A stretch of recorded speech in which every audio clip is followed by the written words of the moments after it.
Welcome to Season 3, Episode 5 of Angela Watson's Truth for Teachers. I'm your host, Angela Watson, and I'm here to speak life, encouragement, and truth into the minds and hearts of educators and get you energized for the week ahead. Today, I'm going to share some thoughts on how much is really enough to give each student. Visit truthforteachers.com to get the transcript, links to recommended resources, and share your thoughts on the show.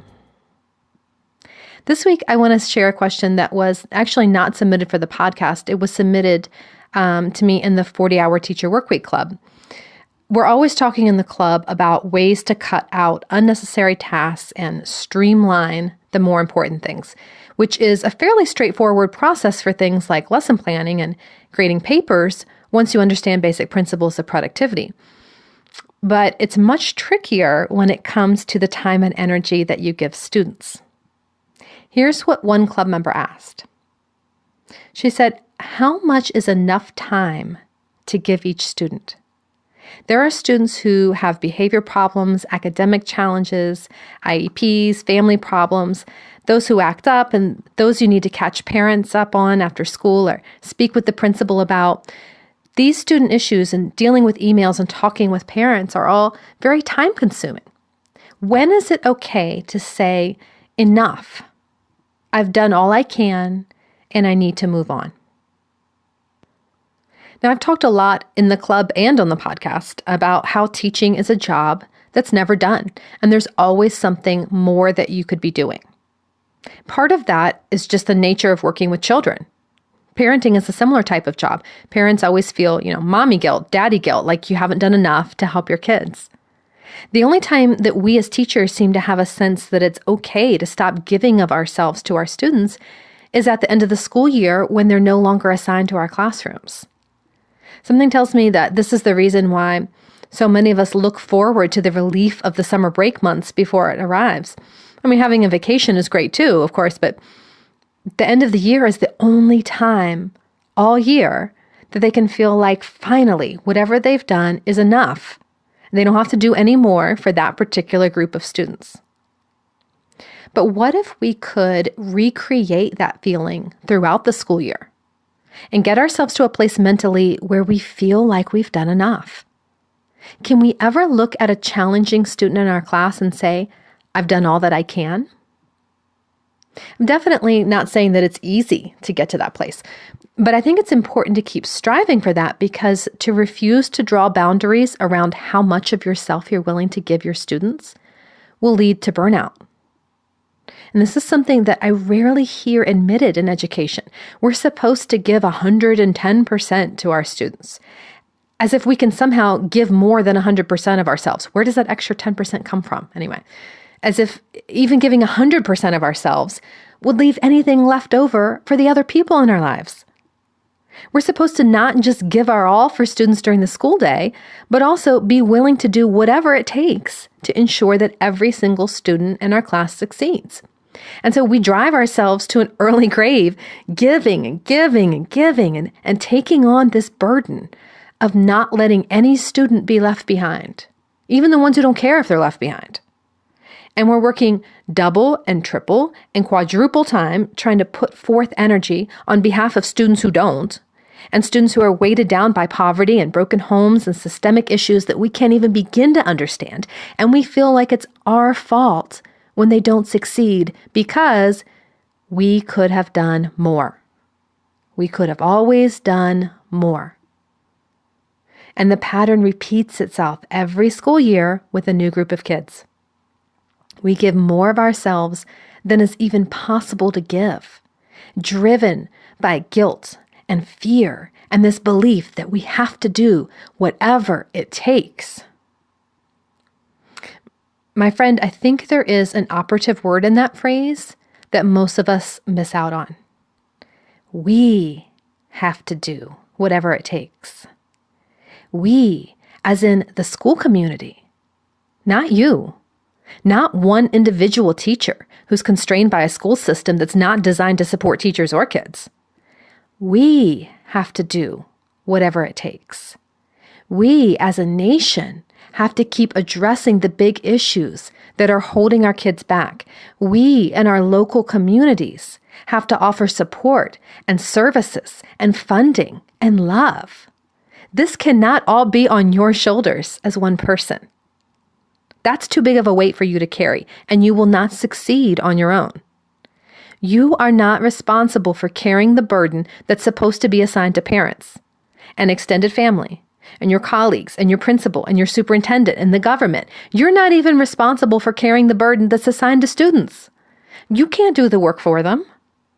You can't force them to learn. You can't magically make them care. The only part of the teaching process that you are responsible for is your own. And to walk in that truth, you have to first understand what you're responsible for, and then learn how to draw boundaries when anyone, including yourself, gives you a guilt trip about not doing enough. Knowing what is enough to give each student is about accepting that there is always something more you could be doing for a child that would help them. You could do 100 things for a student while always carrying that nagging feeling that 110 things would benefit the kid even more. And you know what? You'd be right. If you did more, your students would do better. It's an endless cycle of guilt. So personally, I always tried to look at what was sustainable for me and what is most beneficial for the kids. Those are my two guiding principles. Sustainable for me, most beneficial for the kids. I can't stay at school until 7 p.m. because then I'm not taking care of my health or my family or the things that need to be done at home. I can stay 2 hours to work after school today, and that's it. So if I have those 2 hours, what can I do with them that will benefit my students the most? I can't do it all. So where should I focus my time and energy to have the greatest positive impact on my students? We all have kids who consume a disproportionate amount of our time, and it's okay that those children need more from us. But they can't take it all. They can't even take the majority of it. Spend an afternoon working on IEPs and behavior plans and contacting parents and all of that. But then the next day, work on designing lessons that benefit all your students. Don't allow 1 or 2 kids to consume 50% of your time. When you feel that resentment building because you're giving too much to a handful of kids and not enough to the rest of the class, listen to yourself. Trust that instinct. Follow that feeling that says, enough. I have done enough. I have a finite amount of time and energy for my students, and I cannot devote this huge amount to just this one kid. I have to think about what I can do that will benefit my class the most. What will have the greatest possible impact on my class as a whole? And I guarantee you will feel guilt when you choose to create those boundaries. But remind yourself of the alternative. You can work yourself to the bone for those students and burn out. Or you can find balance that will allow you to stay in the profession helping kids for years to come. Those are the choices. You can't do both. Say no to one thing so you have time and energy to say yes to something bigger. Let the very thing that is creating the guilt about not doing enough, your passion for helping kids, right? That's creating the guilt. Let that be the thing that gives you permission to pace yourself. You want to keep making a difference in students' lives for years to come. You want to keep helping dozens, if not hundreds of more kids.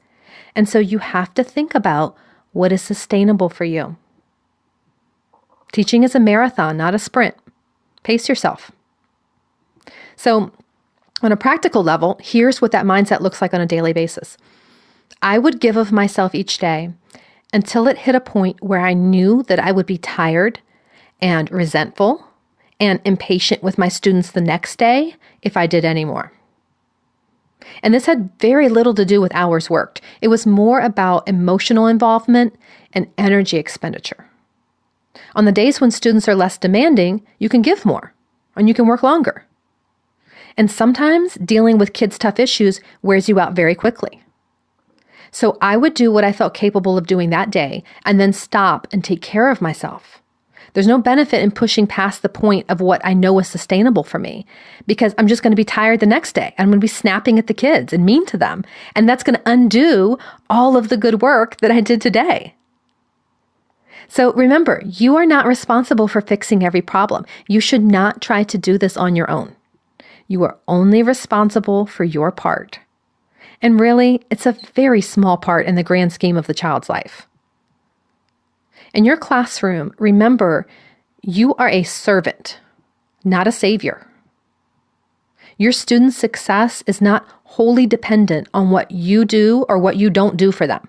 They are not going to be hopeless, illiterate losers if you go to bed at 10 p.m. instead of staying up all night worrying about them and trying to think about new interventions.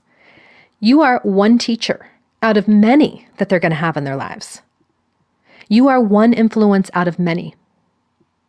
Do what you can to make a positive difference, but always remember, you're there to serve the kids. You're not responsible for saving them.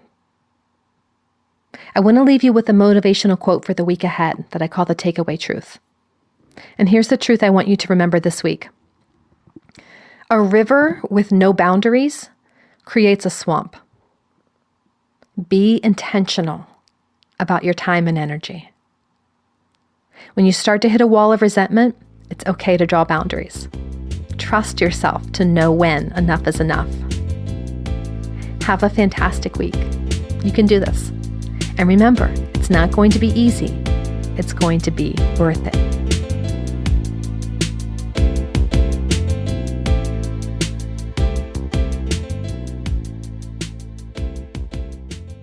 Truth for Teachers is a proud member of the Education Podcast Network.